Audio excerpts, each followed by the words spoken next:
السلام عليكم، اهلا بيكم في حلقه جديده. ما اكذبش عليكم، بعد ما ليفربول خسر من مانشستر يونايتد الموضوع قفل في وشي. يعني انا بشجع ليفربول من ايام زمان قوي قوي، من ايام باروش باوسيسي وبتاع، فالموضوع كان مقفل في وشي جدا. لان افتكرت بقى ايه كلوب لما كان مع دورتموند وكان عامل معاهم حاجات جميله، وبعد كده حصل ان هو في اخر الموسم كان بهدل الدنيا خالص وقام ماشي. واحنا برضو اصلا في ليفربول يعني ما مش مستمرين على طول، ممكن بس هو تحت كلوب اللي ممكن اهو مستمرين ان احنا في الشامبيونز ليج وبننافس على الدوري، خدنا الدوري مره. بس ده اللي حصل في ماتش مانشستر، وان احنا نطلع من اول 3 ماتشات معانا نقطتين حسسني ان الايام ايه هترجع بينا تاني. بس بعد ما هديت وقعدت كده ايه افكر، لقيت الصراحة ان كان في كذا حاجة اشتركوا في ان احنا نخسر ماتش مانشستر، وفي نفس الوقت نطلع من اول 3 ماتشات او 3 جولات خسرانين 7 نقط. اول حاجه ان الاصابات كتير جدا. يعني احنا عندنا نابي كيتا وتياجو الكانتارا وكيرتس جونز وتشامبرلين.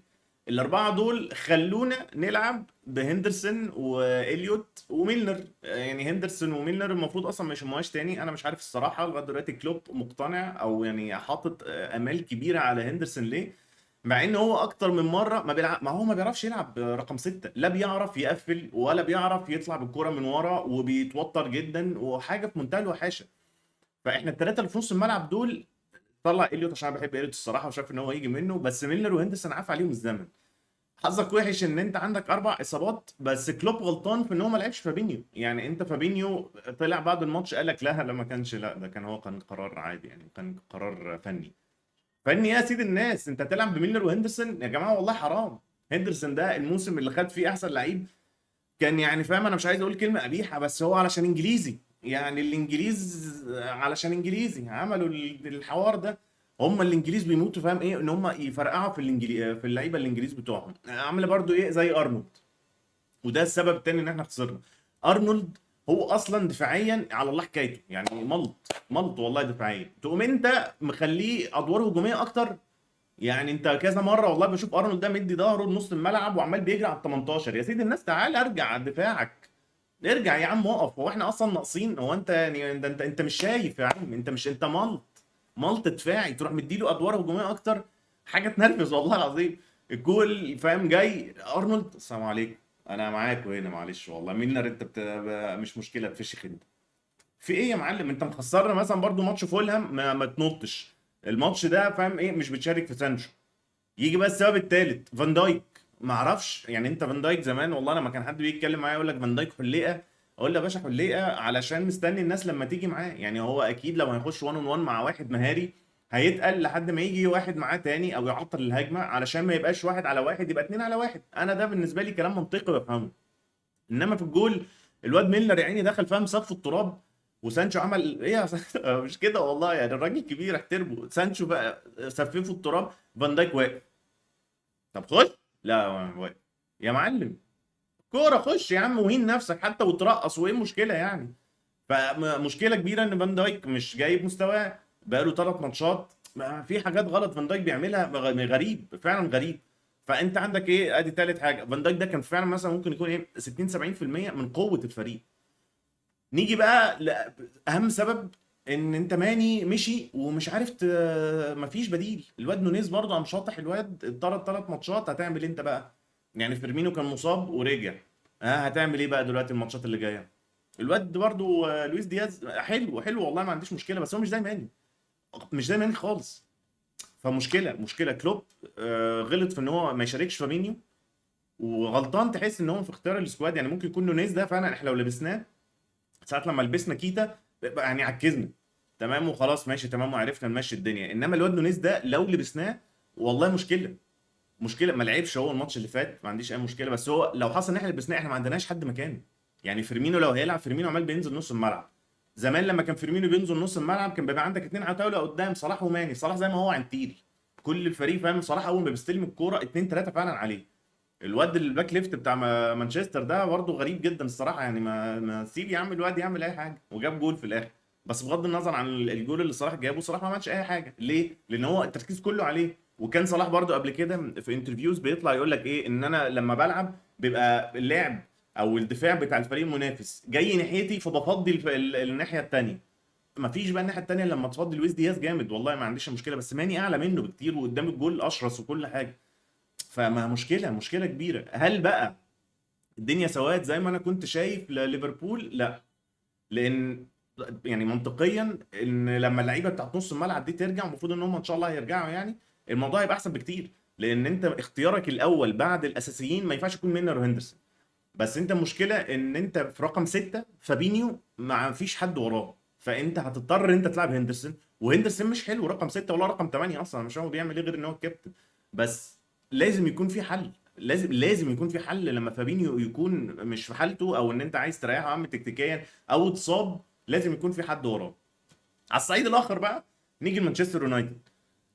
ارزاق، ارزاق ان الجول الثاني المفروض يعني ان هو اوفسايد، بس قال لك لا القانون معلش، لما وش رجل الواد عملوا حاجه كده يعني ان هم يخلوا ايه لما يكون في توت صغير قد كده مثلا هو اللي اوفسايد، لا يا باشا عديه. طب يا عم على قفايا انا، ما انا ياما والله اتلغى لي جوال على فم تفه، يعني هي حاجه قد كده وتتلغي الاجوان، انما تيجي عليا انا وتعدي. بلاش الجول الهاند بول ده، الواد برونو ولا مش فاكر مين اللي دخل شاطه في ساندو مارتينيز، ومارتينيز عامل كده كده. هتقول لي بقى ايه جت هنا ولا جت هنا؟ باشا بص بعد اذنك، انت هنا ده كتف واتقطع، جت هنا كده يبقى خلاص هاند بول، دي الكوره جول. لا بس عادي تمشي.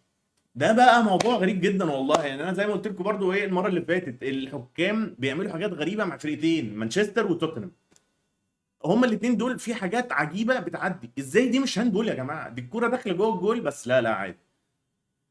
وطبعا انت بقى ايه جبت كازيميرو، فلعيبه مانشستر خلاص يعني عندهم حماس وبتاع، واحنا لازم نعدي. وزي برضو ما كنت قلت لكم المره اللي فاتت، مانشستر وليفربول الماتش ده ايه اللي هيكسبه هيقزح. يعني انا اعتقادي مانشستر هيقزح. مانشستر يونايتد بقى اول ربع ساعه كان ضغط وبتاع، بعدين بقيه الماتش بيلعب على المرتدات. المرتدات طبعا ارنولد عندك فاهم ايه على الله ماشي كده على طول قدام، والواد هندرسون لحد ما فابينيو نزل، برضو احنا لما فابينيو نزل كان اهو ابتدى. بس المرتدات كانت قويه، يعني مانشستر هيعمل الكومباك، هيعمل كومباك. وانا كنت يعني انا ده كان اقتناعي ان مانشستر عمره ما هيفضل وحش، لان معاه لعيبه وجاب كازيميرو، وبيتكلموا برضو ان هم هيجيبوا برضو وينجر. فيعني الدوري هيبقى شرس فعلا، الدوري هيبقى شرس، لان انت عندك حتى يعني انا توقعي ان تشيلسي وتوتنهام مش هيبقوا توب فور، ولغايه دلوقتي مستمر الصراحه في التوقع ده. بس حتى ماتشات تشيلسي وتوتنهام ريتل، ما هم فرق كبيره، ده غير اصلا بقى لو انا بتكلم على ليفربول، يعني انت عمال بتضيع نقط مع انديه. انت يعني كريستال بالاس في ملعبك ده على طول المفروض فوز، فولهام انت رحت تلعب بيه هناك حاجه يعني في منتهى الوحشه ان انت تخسر نقطتين، فانت ضيعت 4 نقط. سيبك يا عم اقول لك من مانشستر في الاولد ترافورد ماشي عادي ممكن كنت تخسر، بس انت ضيعت 4 نقط يعني كان المفروض ان هم في الجيب. فالموضوع صعب وربنا يستر، ويعني الواحد يعني متوغوش والله، متوغوش تيجي على ليفربول. نيجي بقى ايه على بقيه الانديه. مانشستر سيتي، ما تخسروا، ليه ما تخسروش؟ مش ممكن ما تخسروا يا جماعه. العيال بتوع نيوكاسل عملوا ماتش عالمي، والله العظيم عملوا ماتش عالمي وضغط وستامينا وحاجه في منتهى الجمال، وسان ماكسيما يروح ويجي ويولنتون جميل جميل وكالم ويلسون كلهم فاهم عملوا ماتش حلو جدا، بس ما بيخسروش مانشستر سيتي. خسرانين يا معلم 3-1. لا لا معلش، بس دي بروين كان دي بروين يروح فاهم ايه ماسك الكوره عمال بيتمخطر في نص الملعب. برناردو سيلفا الجول الثاني اللي هم لو شفتوه تاني هتلاقي الواد برناردو كان الليفت باك بتاع كريستال نيوكاسل ماسكه. بعدين برناردو خلاص دخل لجوه وهو فضل يتمشى، الواد برناردو فضل يتمشى، فالواد بقى ايه بتاع نيوكاسل سابه. ما اصل خلاص بقى، ما انت هتروح فين يعني؟ انت ما بتعملش حاجه، انت طالع بره الكوره اصلا. يروح دي بروين ملبس الواد كوبري وخد يا باشا انت والجول، وبرناردو فاهم يخش. سهله اهي، سهله اهي حطها له هناك. مانشستر سيتي فريق ريزل رزاله، مش والله العظيم ريزل جدا، ما بيضيعوش نقط، ما بيضيعوش. فيلسوف الاقرع ده عايز ايه؟ طب ما اخسر يا معلم عادي مش مشكله، بس يعني اهو الحمد لله ادي كده نقطتين راحوا. نيجي بقى ايه لارسنال. ارسنال هيفضل ماشي زي ما هو كده، الا بس ايه لو حصل ان في عنده اي اصابات.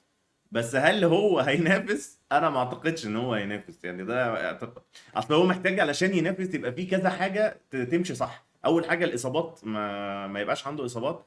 وانت خد بالك انت هتلعب باليوروبا ليج، فانت محتاج ان ما يبقاش عندك اصابات، وعلشان تعرف تكمل في البطولتين. انا اعتقادي ان هو هيفضل يتعامل برضو مع اليوروبا ليج ان هو ايه يحط لعيب اساسي اتنين تلاته كده، ويجي في الدوري مثلا يعني يفضل يروتيت ما بين اللعيبه الاساسيين في اليوروبا ليج. فهل هو هيسرفايف الضغط ده؟ الله اعلم. بس انا يعني اعتقادي ارتيتا داخل الصراع. يعني هو الموسم اللي فات لو شفت كل الصفقات بتاعت ارسنال، هو كان بيزود في السكواد ديبث علشان ايه فاهم، يبقى عنده في الباك ليفت الاثنين لعيبه، باك رايت اثنين لعيبه. هو كان بيعمل كده. السنه دي كل الصفقات اللي هو جابها هي لعيبه اساسيه. يعني خيسوس اساسي، زينشينكو اساسي، وفي كلام برضو ان هم لسه برضو عايزين يجيبوا وينجر كمان. الوينجر يعني لو هيجيبوا حد زي ساني فده اساسي طبعا، او باولو نيتو. فانت بتتكلم في لعيبه هيخشوا اساسيين، فانت فعلا السكواد ديبث بتاعك بيتقل. فارسنال خطير، يعني ارسنال خطير. وليفربول ربنا ينتهي بالسلامه. تشيلسي وتوتنهام انا كده كده ايه يعني شايل تشيلسي الصراحه سيء جدا جدا يعني. ومندي انا اعتقادي هياخد الهدر على بقى ايه زي السنه اللي فاتت كده، لما حصل برضه ان هو خد الهدر ماتش ريال مدريد، قعد ايه فاهم رايح وجاي كده، هو مش يعني نفسيا مش ثابت. فعلى بقى ايه ما يثبت تاني يكون تشيلسي على الله حكايته برضه. كوليبالي ما تفهمش ايه الانذار التاني اللي هو خده ده. ما تهدى يا معلم، يعني انت شايف الماتش فاهم ايه رايح منك خالص، ملوش اي لازمه. ما يجيب الرابع يا معلم، تطرد ليه؟ ما تطردش.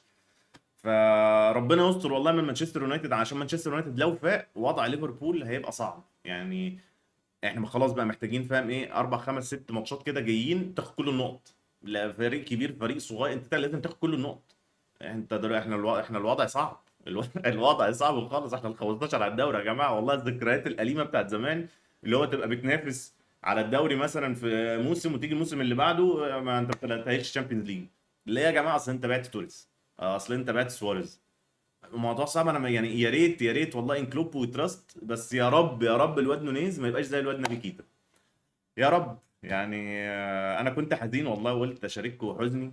وان شاء الله ان شاء الله هيبقى كل اسبوع كده بعد ما الماتشات بتاعت الدوري الانجليزي تخلص نطلع كده نتكلم مع بعضينا. واتمنى ان لو في حد عنده اي كومنت او اي حاجه ممكن اعملها مثلا تحسن من الفيديوهات يقول لي كده في الكومنتس. واديني اهو مستني بقى ان شاء الله فيفا لما تنزل.